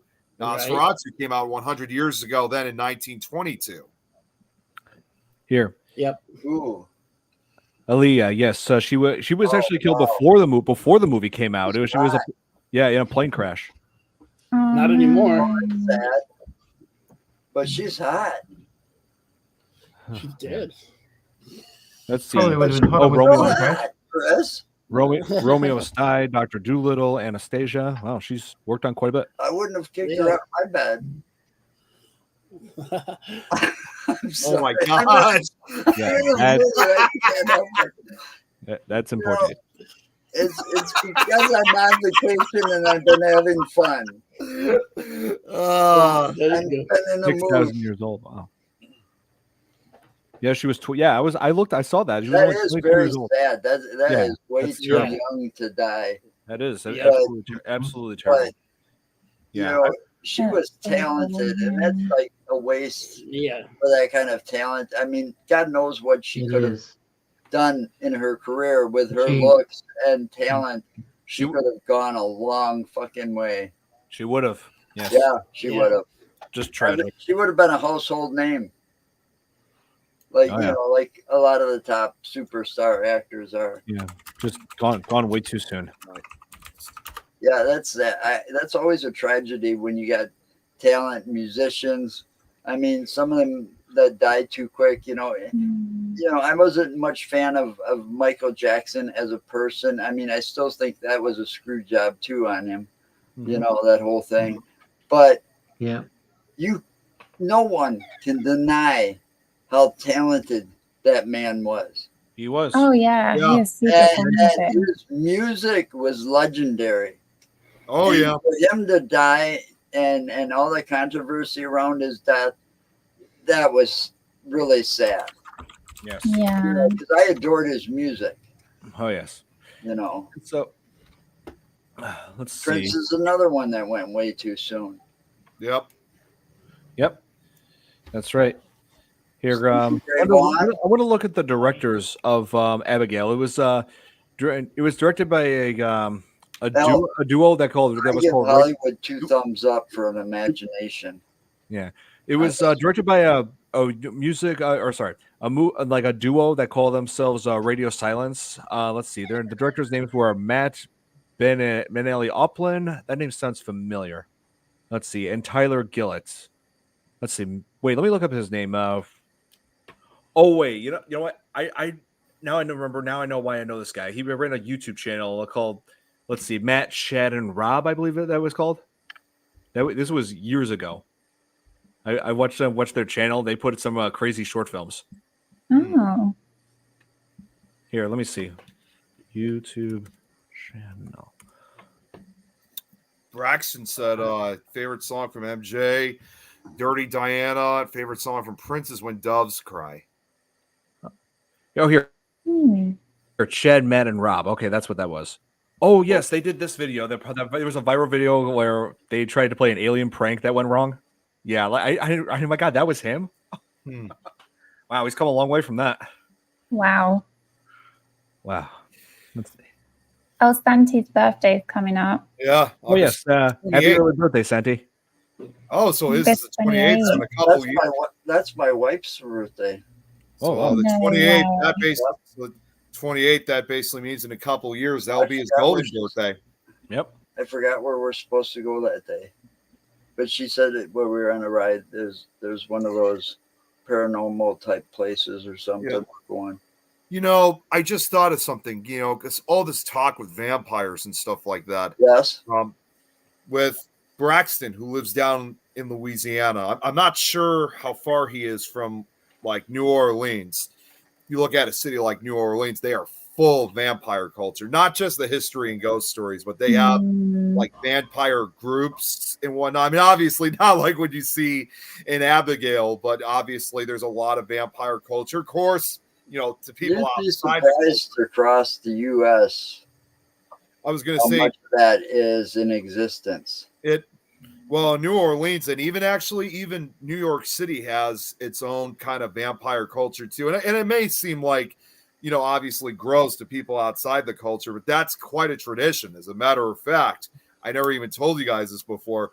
We actually interviewed a person who lived down in Louisiana who claimed that he was a vampire, but not, of course, the same way. Like he actually did consume blood, but not again like what you see in movies, basically. But it's Right. just He just drank True Blood. no, he just basically no. He would. I mean, In you said reality- you said, I mean, you in said reality- Louisiana. Okay, No, I gotta go, guys. Family Oh, you stuff out of here, popped up, Chris? so I gotta go. Yeah, Okay. family Bye. stuff popped up. It's good to See have ya. you on, Chris. Bye, Chris. You Take care, too. Chris. Bye. Thank you. I've done that. Oh wait, yeah, what Braxton just said. Yep, there's a vampire culture and folklore down there. I'm up in Northwest Louisiana. It's a couple hours away from there. Okay, so, but either way, he knows about it. But yeah, like in reality though, like he doesn't. He never goes crazy or anything like that. They just like drink blood in small qualities. I see. Yeah. Quantities. Excuse me. Yeah. It's gross, but you know you have to But- remember. It's like But it, in actuality, a lot of those people aren't gonna necessarily drink somebody else's blood because one, that's probably medically dangerous. Yeah. Okay. yeah. And I don't want to say that, to get us into trouble. But if it's like your own blood, I mean, how many times have you gotten cut and you've gone like that? And I mean, that's not going to hurt you or kill you. So if you drained it into a glass, if you're bleeding real bad or something, and then actually consumed it, that shouldn't hurt you because you're just putting it back in your body where it came from. So Yeah. But I wouldn't drink somebody else's blood. Yeah, that's no. They like I said, the guests, Right. this vampire that we had. I mean, that we interviewed. Yeah, it's definitely not like what you see. I mean, they don't go out and search for victims, and they do that too. But they also, even if they did consume someone else's blood, they would also, of course, have permission, obviously, Right. to do so. So, yeah, again, it's gross, but you have to remember, it's like anything else. It's a different culture entirely. Right. Yeah. But but I can definitely tell you though, at the end of the day, these real vampires, and this one who we've interviewed, is no different than anybody else. You know, Well, they're no. still normal individuals. You could be working with a person and you wouldn't even know. And you look at a state like Louisiana, which is, racially diverse too. I mean, it's like that for both, both genders, all races. It doesn't matter basically. But yeah, you just described it. You could be working with someone and not realize that they are involved in vampire culture. They're not gonna dress in their vampire garb at work because a lot of places nowadays, because of how sensitive everybody is got dress codes. You can't wear that T-shirt because it's offensive. You can't wear that because it's offensive. You can't wear baseball caps or, Right. But do these vampires come out in daylight though? Oh, Sure. Well, the real life ones do, because there's one that came from the town just up the road from here, Rockhampton. That's where I was born. She was called the lesbian vampire killer, and I don't know if you want a name, but yeah, she grew up in Rockhampton, moved down to Brisbane, killed the guy down there, drank his blood. I've in real life. You know what? Actually, I think Nikki has told me about that story. That's actually something that Lois and I were thinking about talking about. I mean, I know it's not called To the Grave and Back anymore, but we're still going to be talking about crimes. But that actually is something that we're going to be talking about sometime in the future. But yeah, I know that case all too well, Robert. But yeah, I mean, like with this, like I said, it's an interesting culture. Like for those down in New Orleans and New York City, and they even have, believe it or not, vampire like nightclubs, like in some areas. Like so, like you talked about earlier, Don, saying, well, can they go out at night or anything? Those vampire clubs are truly late night clubs. They never have them during the day because they're very secretive. It's like you have to, there's like, it's not just a public thing. You got to basically, got to keep quiet. You might receive like, you got to get like a special, you might get a special handshake or something like that. And you got to have these cards ready, to go in. Or there's even actually a number. I'm not even joking when I'm saying it. There's even a number out there that's called Vampire Access Line. And you leave them a message and they might get back to you and invite you to a meeting. Wow. That's crazy. I never knew. Or they can have some kind of tattoo to get their entrance into. Like there was a famous case back in the late 90s about it, and back then, I mean, there was a famous case back in the late 90s involving that, and back then you had different ways of basically gaining access into it. I don't know what it's like now, but that's what I was saying before. These different cards or these phone numbers, secret phone numbers, or like you said, tattoos, different ways of gaining access into these clubs. Yeah. Right. That does remind me of it makes me think of the vampire bar in True Blood. I was thinking more of Blade, Blade, that's what you're saying. Blade, that one's more accurate. Yeah. Surprisingly, Chicago doesn't. I actually looked thinking if we ever had any for downtown Chicago. There may have been one or two that may have existed years ago, but obviously the vampire culture in Chicago is not as big as like we would see down in New Orleans or New York City. So if they did exist, they no longer are in operation, unfortunately. So if anybody wants to go to that stuff, you would have to go to one of those two cities. New Orleans is one of those places where there's a lot of things that are more acceptable in society than they would be outside of New Orleans. Oh, look at this! What Tom said. He toured the vampire sites. Nice. Oh, nice, awesome. Yeah, there's some pretty. I remember hearing a few stories about a couple of the different cemeteries that are there. Yeah, there's vampire culture around that too. Yeah, and also voodoo and It's got all New that other Orleans stuff. got everything. Basically. Yeah, it's got everything, but those cemeteries, boy, they've got some really scary stories. Actually, it's funny. I just thought of this. There were two new friends that Tom McNicholas and I had met. Actually, Tom's going to know who I'm talking about. I'm talking about that guy Gabriel and his girlfriend. He actually messaged me earlier today, and they're currently down in New Orleans. And he was asking. Unfortunately, they don't have any of the equipment, but they were asking, "Do you know of any good like paranormal apps that actually like really work? And although I'm not crazy about them, I did recommend two of them, but they're down in New Orleans as of right now, as we speak. So hopefully they're having a good time. Oh, here, Nick, I wanted to show you that comment. Yeah, sorry, I was just looking at like what's because I wanted to also answer, well, not answer, but show where Santi was going in England. Yeah. Here, Billy's asking you a question, Nick. Yeah, I do. I watch them. Yep, so did I. I've loved him ever since I was little. And that's the thing too. Even like when you look at a film like Dracula with Bela Lugosi in it, and you compare it also with Abigail, because in fact, I remember hearing this because all this talk about like different types of cultures and when it comes to vampires.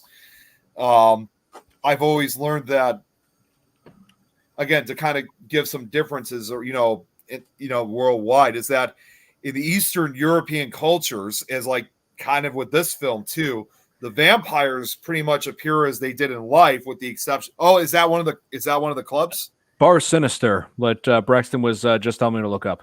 Bar Sinister. Yep. Okay, It's a goth emo. Wow, check that out. Insane. Wow. Now It's that's like a club I probably would go to because it's got all the cool stuff there. It looks like I love it. It looks like a big Halloween party. I love it. If that's something that like exists yearly, yeah, it really does look like a yearly Halloween party. That would be something I go to. Yeah. But I was gonna say, like when you look Hey, Charles. different cultures. Hey Charles. When you look at different cultures around the world, it's interesting because, like I said, when you compare, like I said, with the original, well, with Dracula and Nosferatu and Abigail and all these other movies and series like True Blood, it's like I think in the Eastern European tradition, the vampires appear pretty much as they did in life, with the exception of having like maybe pale white, cold skin. But in other parts around the world, including here in the United States, as well as, like I said, China, and I'm sure same for you guys in Australia, Robert, is that you got vampires, obviously, that are more demonic looking. They're monsters, practically. Oh, yeah. Yep. Yeah, but most of the places around here suck. Yeah. Yeah, I've heard of a couple cool places, but, I've never really heard too much, when it comes to vampires in Australia, and I've been kind of interested in wanting to see if there is anything out there. Well, it's a club. It's actually they have a big show type thing on stage. It's called Dracula's on the Gold Coast, and they have it's a show and dinner type setup, and that'd be one place that people would be able to go in character and dress up because everyone is dressed up there. So, but it's not like the ones up there where you're talking about where they have to have certain handshakes or cards or tattoos or whatever to get in. You just pay money and you're able to go in. Oh, okay. That's interesting though. Wow. Nice. Oh, and I gotta address like what's because Kate, I saw your responses to Santi. I'm actually gonna say so he's going up to Scotland, if that's correct. Yeah, he said Glasgow, so that's Scotland. Oh, Yeah. that's where Lois lives. I was gonna say Lois lives not too far from Glasgow, and what was it? Scottish folk. They're not freaks, but I will say this. To be fair on this, as of right now, Santi, be careful what you're wishing for because I got 2 Scottish investigators. You're gonna know exactly what I'm talking about, Kate. Lois and Scott, who always argue over me a lot of times. Yeah, Oh, here. cool. It's entertaining to watch.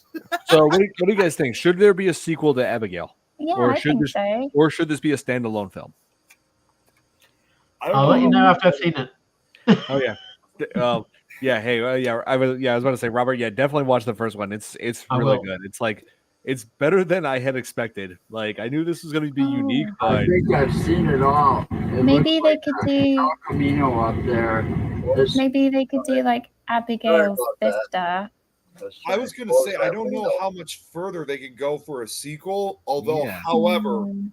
I do see them maybe making a prequel, like maybe showing like when Abigail first got turned, like when she was still human, because like a she prequel. existed for 400 years. Why not do a prequel Yeah, film that's to show like what true. she was Yeah. before she became a vampire? Maybe That would be cool. Dracula Untold. Yeah, I was looking at this comment. Like, could her father be the Dracula from Dracula Untold? I wouldn't say that. I believe maybe he could be Dracula, but I don't know if he'd be from Dracula's Untold. Yeah, I was about to say, yeah, which Dracula? It's definitely not going to be Nicolas Cage Dracula. It's not going to be. No. There's like 200 movies with Dracula in it. Yeah, now. there's so many different versions of Dracula. It's insane. And Nosferatu was originally supposed to be called Dracula, but they had to change it because that was an unauthorized movie, and Bram Stoker's widow did not approve of it, so they had to change the name to Nosferatu instead of Dracula. Bram Stoker's Dracula. Yeah, which I don't know if you guys know. 2 years ago, I was at the. I bring this event up. I was at the Michigan Paracon, which I'm actually going to. I'm confirmed now. I'm going to be heading back there later this year. I don't know if he's going to be there this year, but 2 years ago he was. They interviewed they had the grandson or great grandson of Bram Stoker. He was at the Michigan Paracon. He was there, so I was able to hear from a descendant of Bram Stoker his story of Dracula. You know, like the legacy that's followed. He was really interesting in what he talked about. Yeah. Mm-hmm. Yeah. Oh, and yes, I'm aware that there's going to be another new Nosferatu. I did do a reaction video to the trailer. I actually Bill Skarsgård playing Nosferatu. I wanted to also actually get to a comment where Braxton said, that's the oldest film he's seen by far, Nosferatu. Well, I actually kind of have a little treat for you guys, as a matter of fact. You got, Don, do you mind if you could spare me 3 minutes for something that I want to show involving vampires? Sure. Well, Braxton, that's about to change because it's not copyright as far as I know, because first off, this is an extremely old film. It's only 3.5 minutes. But there's everybody always thinks when it comes to Nosferatu, it's the very first vampire film. That's not actually the case. There was a movie that was called The Devil's Castle. And not only this was the very first vampire movie, but here's the other thing. It was also the very first horror movie ever made. And this came out in 1896. It was made in France. And well, I'm gonna share the screen. But I got that film right here on YouTube. So are you guys ready to see the oldest horror film that exists? Yes. Let's do it. Bring it. Obviously, it's silent, so we could talk throughout it. So, because again, this was during the early days of the silent era, right? So, yeah. So yeah, sound won't matter. So here we go. Just want to say I don't get Billy's comment because I don't know what the Dark Universe is. It was Universal's attempt at making a kind of their horror MCU with classic Universal monsters. Okay. Their attempt with that was The Mummy, which flopped. Mm-hmm. Oh, okay. You guys ready for this? Yep. Here we go. Oh, I didn't realize there was sound. Okay, so I'll just have it muted. It's fine. Okay, here we go. And the effects obviously, look cheesy, like compared to today, but this was the best effect they had. Look at that. Wow. That's supposed to be. Yeah, this is a first for the show here. This is the first time we ever had a silent film on here, and now the oldest horror film. Yeah, that's cool. Amazing. This is what Nick does on his day off. He makes potions. Yep, he's Harry Potter when he's not working. Yeah, they used all the ideas they could think of at the time to make this. I think this was directed by George Méliès. And this was all lady in the Bond Secrets. Yeah.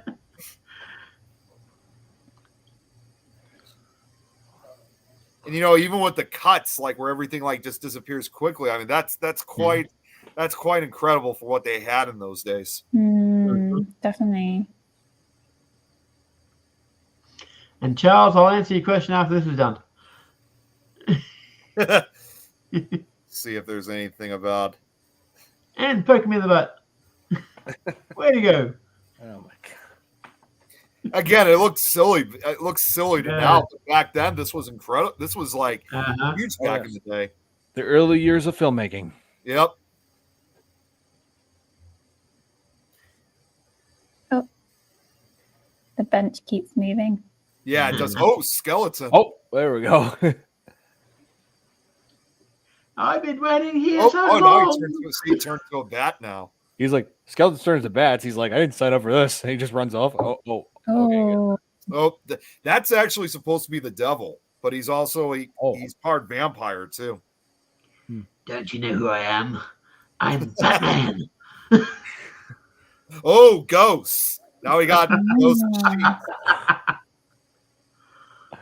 Oh man. Wow.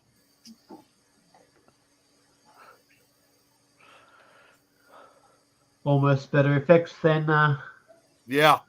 Hey, no CGI. Can I just say, still better acting than Nicolas Cage. Uh-oh, another ghost in disguise. There we go. Oh, more ghosts. Broomstick. Yeah. Ghosts with brooms. I don't know. See, Actually, I'm not sure if they're ghosts or if they're witches. I think witches ghosts. Yeah. Yeah. This film, okay, so here while this is playing, this film was presumed lost originally until 1988 when a copy was found in the New Zealand Film Archive, actually. Okay. Wow. So now it's preserved. Satan's back. Ah, yes, sign of the cross.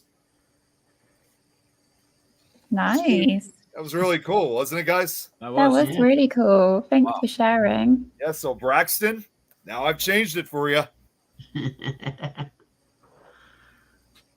Devil's Reign. Actually, okay, so it even says here, I looked at more of it.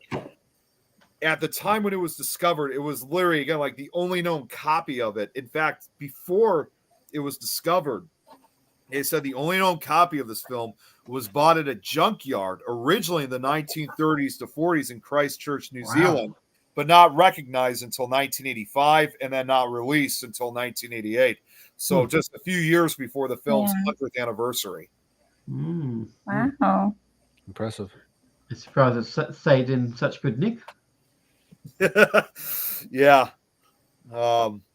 But yeah, it was the reception of it. Oh, actually, here, and this actually has something to do with Universal Monsters. In the book Universal Monsters Origins, Christopher Ripley writes, if Méliès was shooting for terror, he fell short of the mark. Initially, the film was amusing to its audience when it was first released, rather than terror-inducing. What was also notable about the film was Méliès' use of cinematography to morph characters into other characters. Though technology did not exist to create such visuals, Méliès used limited tools in his imagination to create a relatively impressive production. Nice. Oh. Cool. That's awesome. And the funny thing is, I'm looking at more, unlike nowadays, like when we make movies or like what we have done for over the last 100 or so years, it says here, in Méliès' era, film actors were more or less performed anonymously and no credits were provided. So basically a lot of the people that you saw in that movie were pretty much unknown to everybody. Yeah. There was no famous, there was no famous status. There was no actors that made their debuts that went on to, be in this film or, got involved. These were just unknown actors, although George Méliès, who made a lot of films throughout the 1890s and early 1900s, in addition to that film, his most notorious film, however, was not a horror film, but his most notorious film was in 1902 with the movie A Trip to the Moon, with the rocket going to the moon's eye. I remember that. Yeah, this was directed by the same guy. All right. Yeah. So to answer Charles's question about are there any Aboriginals that do, I think it was ghost type stuff. Yeah, let me have a look. Where was it?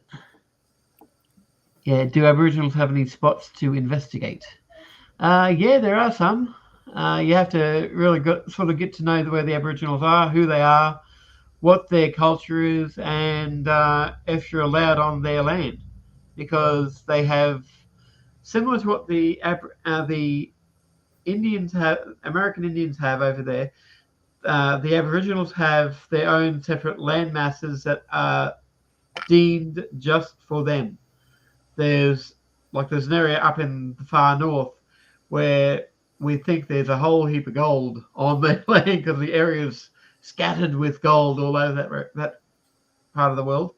And they have this one big block of land right on it. I don't know if that would be one of them or not, but you can't go on it. But down in New South Wales, there's a place called Nimbin, and that has a few places that you could investigate. You just got to ask the locals there, and don't be surprised if people come up to you and ask if you want to have a smoke, like of marijuana, because that's the the capital of that sort of thing down there. Yeah. But yeah, we actually got to spend time in a place called the Rocks, and that's a sacred area for them.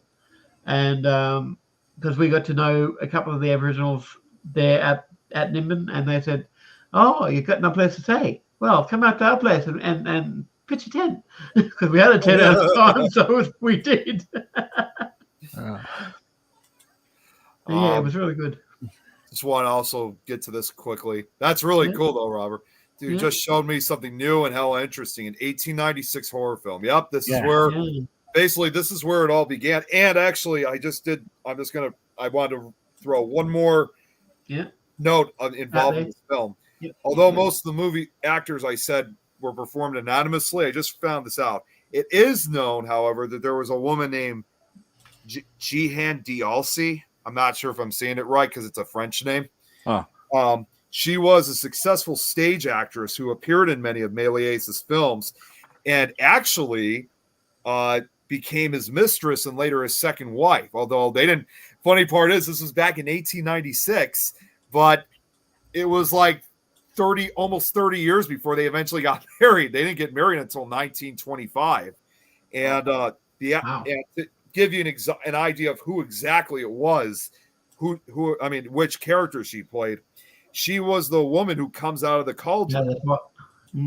Yeah, she's the one who came, and she lived for almost 100 years. She was born back in 1865 and lived till 1956. So she was able to see basically half of the film industry come together, by the 1950s. She was 91 years old when she died. George Méliès, on the other hand, though, didn't live as long. He died in 1938. And he was how old was he? He died in 1938. He was 76 years old. Yeah. And Braxton, you're absolutely correct. Yeah, there was that Vlad the Impaler who inspired Dracula. We have a investigator friend of ours named Tim, and he really knows this story about Vlad the Impaler. If he was on right now, he would be talking about it for hours on end. He has done his research on Vlad the Impaler and what he's told me. He's told me stuff even I didn't know about him. Sorry, guys, I have to go now. We Thank you. got to wrap up. We're about to wrap up now. So, all right. Yeah. So, if you guys haven't seen Abigail, definitely check it out. It's definitely.